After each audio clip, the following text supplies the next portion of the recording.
Εξοχικό στη λαδόκολα, ψημένο στον παραδοσιακό φούρνο, σας έχουμε δείξει. Θα το δείτε στο παραπάνω link. Για σήμερα θα έχουμε εξοχικό στη λαδόκολα, αλλά στη σούβλα. Εξοχικό κοντοσούβλι για σήμερα. Με μια ιδιαίτερη μαρινάδα. Μια ιδιαίτερη μαρινάδα, μέρος της οποίας ήταν καθαρά σκέψη και πρόταση του Γιώργου Καραγιάννη, που είναι πολύ καλός φίλος, συγγραφέας βιβλίων γαστρονομίας, και μαζί έχουμε γράψει ένα μικρό βιβλίο με 20 συνταγές για ψητά, για μπάρμπεκιου. Πάμε να τα δούμε όλα αυτά βήμα-βήμα. Πάμε να τα δούμε λοιπόν. Γεια και χαρά, καλή μας φίλοι. Γεια σας και από μένα. Είμαστε οι αδερφοί Μαλιόρα, ο Ανδρέας και ο Γιώργος. Μαζί κατασκευάζουμε ψισταριές και φούρνους. Το πάθος μας για το ψήσιμο αλλά και για το μαγείρεμα είναι μεγάλο και το μοιραζόμαστε μαζί σας. Μέσα από το κανάλι μας στο YouTube Grill Philosophy, αλλά και από τη σελίδα μας στο Facebook Greek BBQ Club. Ακολουθήστε μας, κάθε Πέμπτη θα έχουμε για σας μία μοναδική συνταγή για ψήσιμο ή για μαγείρεμα. Καλά ψησίματα σε όλους. Καλά ψησίματα λοιπόν και από μένα. Θα χρησιμοποιήσουμε κρέας από χοιρινό ελευθέρας βοσκής από το λαιμό. Έχει αρκετό λίπος εσωτερικά, είναι πολύ μαλακό και είναι, θα έλεγα, κατάλληλο για τη χρήση που του θέλουμε. Πάμε να το τεμαχίσουμε σε μεγάλα κομμάτια.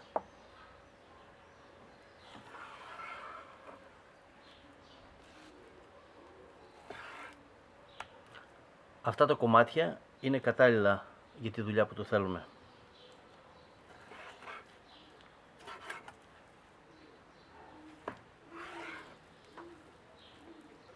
Είμαστε έτοιμοι, τεμαχίσαμε τα κομμάτια σε αυτό το μέγεθος περίπου και τώρα πάμε να κάνουμε το πρώτο μέρος της μαρινάδας και θα χρησιμοποιήσουμε το ζουμί από τα κόκαλα που φτιάξαμε από την προηγούμενη μέρα.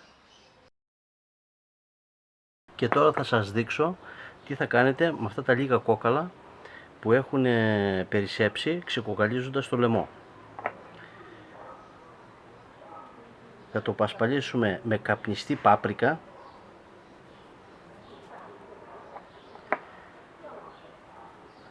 Θα ρίξουμε όσο πάρει για να καλυφθεί.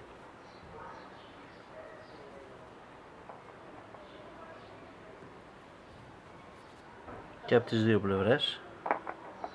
Θα το βάλουμε σε ένα ταψάκι. Εγώ χρησιμοποιώ πυρέξ αυτή τη στιγμή. Και θα ρίξουμε λίγο νερό για να μην καεί το σκεύος. Και θα το βάλουμε στο φούρνο. Εγώ πριν από λίγη ώρα άναψα το κυκλοθερμικό φούρνο για να το ψήσω εκεί.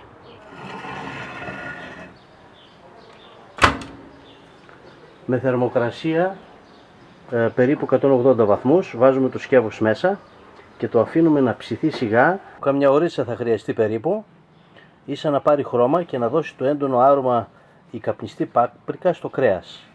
Τώρα πάμε για το δεύτερο στάδιο που είναι να το βράσουμε σε σιγανή φωτιά. Και μετά θα σας δείξω πώς θα χρησιμοποιήσετε αυτό το ζουμί. Βάζουμε το κρέας που ψήσαμε με την πάπρικα στο φούρνο. Το βάζουμε σε 3 λίτρα νερό και θα το αφήσουμε να σιγοβράσει για 1 ώρα περίπου. Σε 3 λίτρα ζωμό θα ρίξουμε 180 γραμμάρια αλάτι, θαλασσινό αλάτι.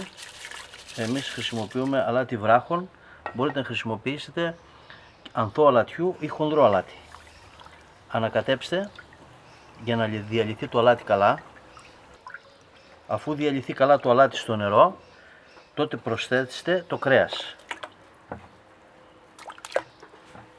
Πρέπει το νερό να σκεπάζει το κρέας. Για 2,5 κιλά κρέας που χρησιμοποιούμε, τα 3 λίτρα νερό είναι αρκετά. Θα μαρινάρουμε για 2 ώρες το πολύ στο ψυγείο. Λοιπόν, πάμε να ετοιμάσουμε τα μπαχαρικά. Δεν θα έχουμε πολλά μπαχαρικά. Για 2,5 κιλά κρέας θα χρησιμοποιήσουμε 3,5 γραμμάρια πιπέρι. Βέβαια μπορεί να μην έχουμε μπαχαρικά, αλλά θα έχουμε ντομάτα, κρεμμύδι, καρότο και φυσικά γραβιέρα. Λοιπόν, καλό είναι να χτυπήσετε το πιπεράκι σε γουδί για να μπορέσει να βγάλει όλο του το άρωμα.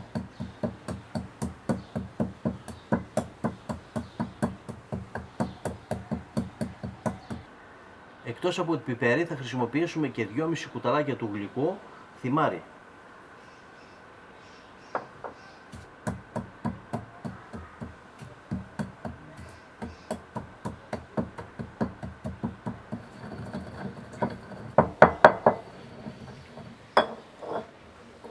Έτοιμα τα μπαχαρικά μας. Περιμένουμε να τελειώσει το μαρινάρισμα και να πάμε στο επόμενο βήμα. Και τα πρώτα μας μεζεδάκια για να πιούμε το τσιπουράκι μας στην υγειά μας. Γεια μας. Γιατί ώσπου να βγουν τα πιστά θέλουμε χρόνο ακόμα και να μας ανοίξει και η όρεξη. Μετά από 2 ώρες παραμονής στην άλμη το στραγγίζουμε και προσθέτουμε τα μπαχαρικά μας, το θυμάρι και το πιπέρι. Προσθέτουμε και ανακατεύουμε. Προσθέτουμε και ανακατεύουμε.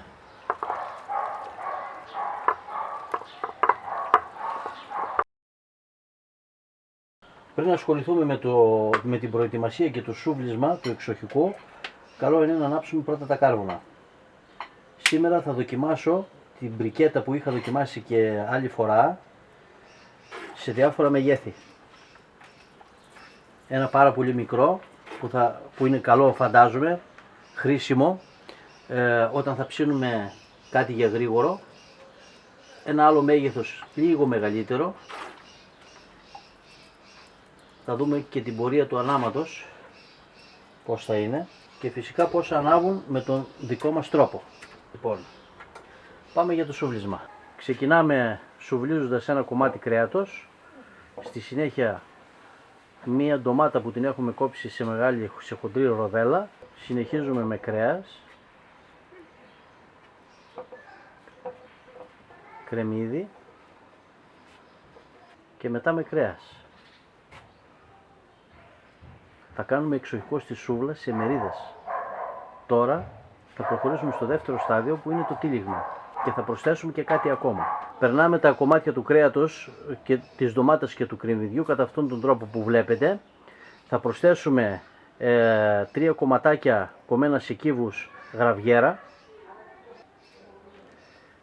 και θα πασπαλίσουμε με λίγο τριμμένο καρότο.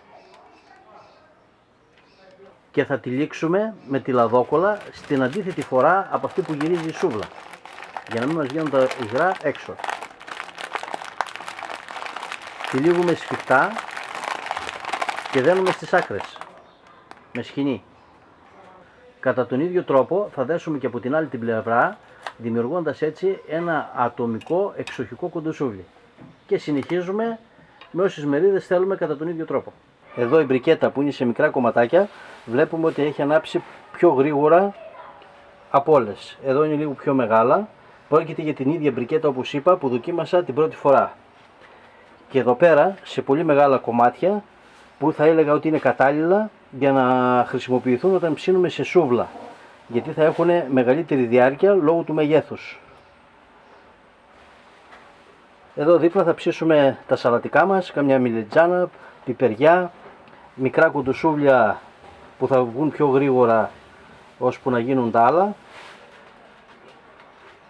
και φυσικά κανένα μπιφτεκάκι στη σούβλα για τους πιτσιρικάδες. Τα κάρβουνα που έχουμε για να ψήσουμε τα κοντοσούβλια μας είναι έτοιμα. Εκπέμπουν πάρα πολύ μεγάλη θερμότητα, έχουν ανάψει γρήγορα. Βέβαια γρήγορα ανάψανε και με εκπλήσει αυτό και οι μεγάλες μπρικέτες. Πώς πάμε από θερμοκρασία, Ανδρέα? Όχι, δεν δέχεσαι. Ούτε να καθίσεις κοντά δεν γίνεται. Τόσο πολύ, Λοιπόν, οπότε σταχτώνουμε. Τα μικρά βλέπω απλώνονται και πιο εύκολα γιατί κάνουν καλή κατανομή σε όλο το χώρο, έτσι. Και η στάχτη πέφτει πιο καλά. Ναι, τα καλύπτει σωστά δηλαδή. Ναι. Όσο για το άρωμα, καλοί μας φίλοι, το έχουμε τσεκάρει ήδη. Το μόνο πρόβλημα είναι ότι χρειαζόμαστε περισσότερο στάχτη γιατί έχει μεγάλη δυναμική. Ναι. Πρέπει να κρατάμε πιο πολύ στάχτη. Σε κάποια άλλη στιγμή, όταν θα έχουμε σιγουρευτεί με τις δοκιμές και θα δούμε διάφορα μεγέθη, θα σας πω περί τίνος πρόκειται. Μέχρι στιγμής είμαστε ενθουσιασμένοι. Και το ψήσιμο αρχίζει. Θα βάλουμε ένα κοντοσούβλι στα μικρά κομμάτια μπρικέτας και τα υπόλοιπα θα τα βάλουμε σε λίγο μεγαλύτερα για να δούμε και τη διαφορά στο ψήσιμο. Κοιτάξτε ομοιόμορφη κατανομή. Και εδώ για πιο δυνατή φωτιά και για πιο πολλή ώρα. Να έχουμε επιλογές. Πρώτη φορά έχουμε τόσες πολλές επιλογές στο κάρβουνο. Και βάζουμε και το κοντοσούβλι το εξοχικό στα μεγάλα κάρβουνα. Δείτε πόσο χοντρά είναι. Δεν θα σταχτώσουμε εδώ, γιατί θέλουμε όλη τη θερμότητα που εκπέμπουν, μιας και το κοντοσούβλι μας είναι τυλιγμένο στη λαδόκολλα. Και με αυτόν τον τρόπο θα τελειώσουμε το ψήσιμο. Με τη λαδόκολλα ξεκινάμε, με τη λαδόκολλα θα τελειώσουμε το ψήσιμο. Δεν θα τη βγάλουμε δηλαδή στην πορεία. Και έτσι είναι το σωστό. Και 2 κεμπάπ για τους Δημητράδες. 1 και 1. Αυτά θα βγουν πολύ γρήγορα, μέσα σε 20 λεπτά θα πάρουμε μεζεδάκι. Η θερμότητα που εκπέμπουν αυτά τα κάρβουνα εδώ στο κοντοσούβλι είναι απίστευτη. Δεν μπορώ να σταθώ δίπλα τους. Αλλά και τα μικρά έχουν πάρα πολύ καλή θερμότητα και είναι και καλά σταχτωμένα. Είναι τόσο πολύ δυνατή η φωτιά που πολύ γρήγορα η λαδόκολλα άρχισε να κυτρινίζει. Δεν μας πειράζει όμως, γιατί θέλουμε θερμοκρασία εσωτερικά να ανέβει και να αρχίσει το ψήσιμο. Η ψισταριά μας είναι σχεδόν πλήρης. Μικρές σούβλες περιστρέφονται ταυτόχρονα με μεγάλες. Και το ψήνουμε σε 2 σούβλες από ό,τι βλέπετε αντί για μία, για να μπορούμε να εκμεταλλευτούμε τη θερμότητα που εκπέμπουν τα κάρβουνα και από τη μία πλευρά και από την άλλη. Αυτό όμως προϋποθέτει οι 2 θέσεις αυτές να είναι κοντά η μία στην άλλη. Τα κεμπάπ είναι έτοιμα από ό,τι βλέπω, σε 2-3 λεπτά και τα βγάζουμε. Και ακολουθούν τα κοντοσούβλια. Ψήθηκαν σε λιγότερο από 20 λεπτά. Και η φωτιά είναι πάρα πολύ δυνατή. Και θα κρατήσει για τουλάχιστον άλλα 2 ψησίματα. Πραγματικά είναι η πρώτη φορά που δεν μπορώ να σταθώ κοντά στην ψισταριά. Είσαι έτοιμος Δημήτρη, έρχονται τα κεμπάπια σου.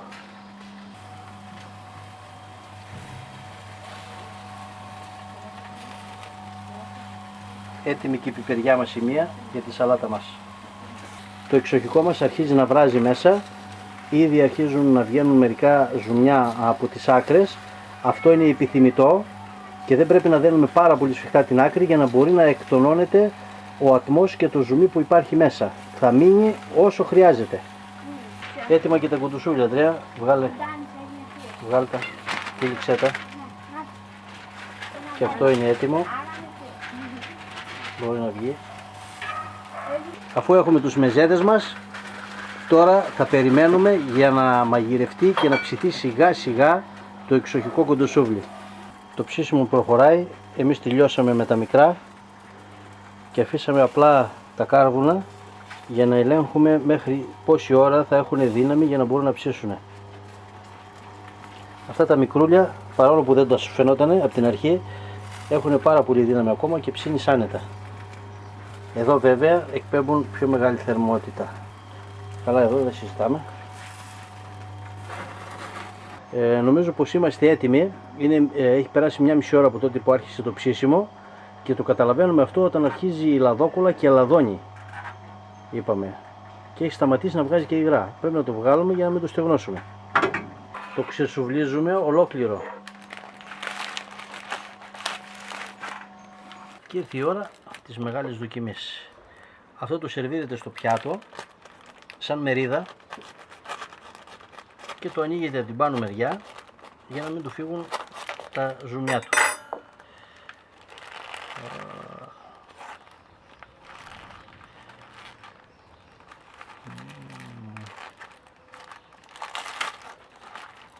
Τέλειο. Ωραία φαίνεται. Και μυρίζει και υπέροχα. Δεν πιάσει πυρούνι τώρα να δούμε τι γίνεται. Μαλακό.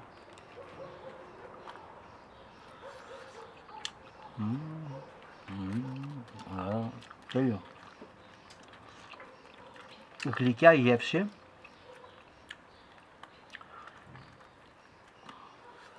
είναι κάποιο διαφορετικό. Είναι διακριτικά αρωματισμένο. Το αλάτι είναι στη σωστή ποσότητα. Και εγώ τώρα ψάχνω να βρω το τυράκι. Να το.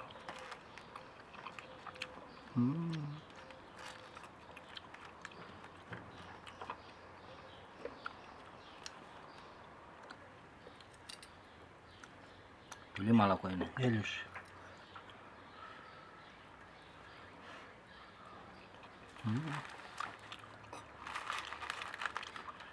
Βλέπετε έχει λιώσει. Αυτό είναι. Εξοχικό κοντοσούβλι. Καλά ψησίματα ευχόμαστε σε όλους σας. Καλά ψησίματα σε όλους.